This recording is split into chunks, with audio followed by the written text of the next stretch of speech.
You ask Tiger to calculate. This deals with linear inequalities with one unknown. The final result is x greater than -5. Let's solve it step by step. Simplify the expression. Cancel out the negatives.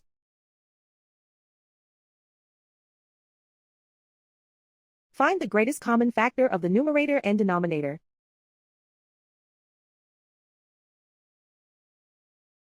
Factor out and cancel the greatest common factor.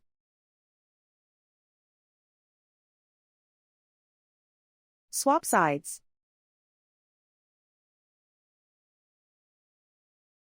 Group all constants on the right side of the inequality.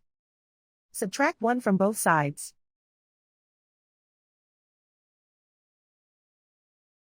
Simplify the arithmetic.